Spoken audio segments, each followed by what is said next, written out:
آئین میں 27ویں ترمیم کے لیے پہلا محاذ سر، سینٹ نے 2/3 اکثریت سے 27ویں آئینی ترمیم منظور کر لی۔ 64 members are in favor of the motion.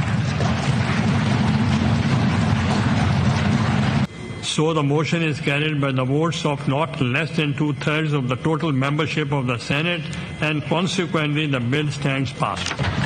Chairman Yousuf Raza Gilani کی زیر صدارت سینٹ اجلاس کے دوران 27ویں آئینی ترمیم کے بارے میں کمیٹی کی رپورٹ پیش ہوتے ہی حزب اختلاف نے ایوان سر پر اٹھا لیا، شدید نعرے بازی کی۔ Bill further to amend the Constitution of Islamic Republic of Pakistan, the Constitution 27th Amendment Bill 2025.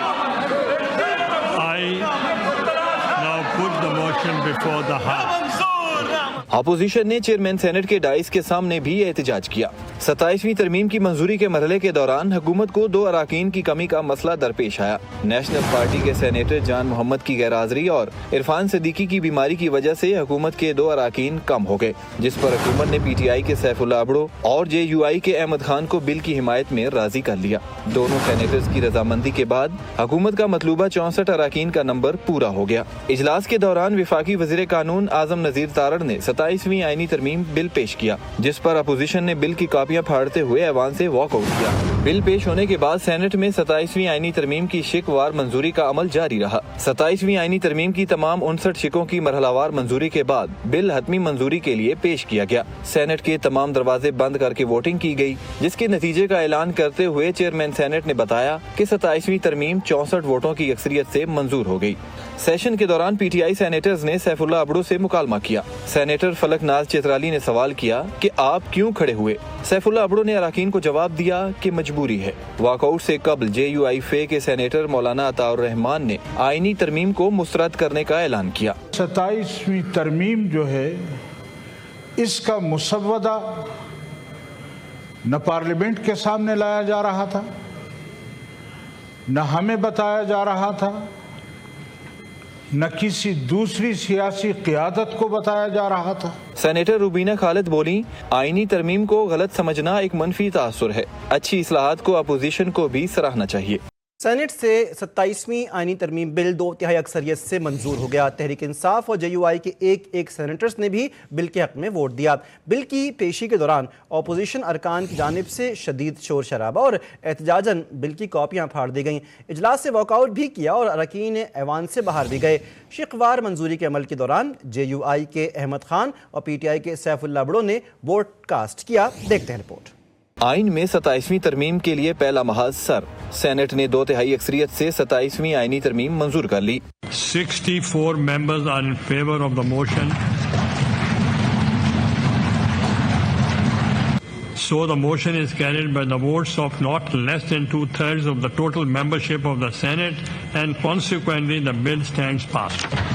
Chairman Yousuf Raza Gilani کی زیر صدارت سینٹ اجلاس کے دوران 27ویں آئینی ترمیم کے بارے میں کمیٹی کی رپورٹ پیش ہوتے ہی حزب اختلاف نے ایوان سر پر اٹھا لیا، شدید نعرے بازی کی۔ Bill further to amend the Constitution of Islamic Republic of Pakistan, the Constitution 27th Amendment Bill 2025. I now put the motion before the House.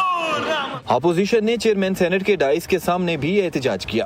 27ویں ترمیم کی منظوری کے مرحلے کے دوران حکومت کو 2 اراکین کی کمی کا مسئلہ درپیش آیا۔ نیشنل پارٹی کے سینیٹر جان محمد کی غیر حاضری اور عرفان صدیقی کی بیماری کی وجہ سے حکومت کے 2 اراکین کم ہو گئے، جس پر حکومت نے پی ٹی آئی کے سیف اللہ ابڑو اور جے یو آئی کے احمد خان کو بل کی حمایت میں راضی کر لیا۔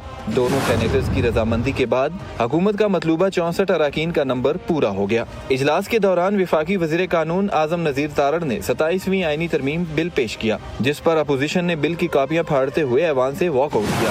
بل پیش ہونے کے بعد سینٹ میں 27ویں آئینی ترمیم کی شق وار منظوری کا عمل جاری رہا۔ 27ویں آئینی ترمیم کی تمام 59 شقوں کی مرحلہ وار منظوری کے بعد بل حتمی منظوری کے لیے پیش کیا گیا۔ سینٹ کے تمام دروازے بند کر کے ووٹنگ کی گئی، جس کے نتیجے کا اعلان کرتے ہوئے چیئرمین سینٹ نے بتایا کہ 27ویں ترمیم 64 ووٹوں کی اکثریت سے منظور ہو گئی۔ سیشن کے دوران پی ٹی آئی سینیٹرز نے سیف اللہ ابڑو سے مکالمہ کیا۔ سینیٹر فلک ناز چترالی نے سوال کیا کہ آپ کیوں کھڑے ہوئے؟ سیف اللہ ابڑو نے اراکین کو جواب دیا کہ مجبوری ہے۔ واک آؤٹ سے قبل جے یو آئی فے کے سینیٹر مولانا عطاء الرحمان نے آئینی ترمیم کو مسترد کرنے کا اعلان کیا۔ 27ویں ترمیم جو ہے، اس کا مسودہ نہ پارلیمنٹ کے سامنے لایا جا رہا تھا، نہ ہمیں بتایا جا رہا تھا، نہ کسی دوسری سیاسی قیادت کو بتایا جا رہا تھا۔ سینیٹر روبینہ خالد بولی، آئینی ترمیم کو غلط سمجھنا ایک منفی تاثر ہے، اچھی اصلاحات کو اپوزیشن کو بھی سراہنا چاہیے۔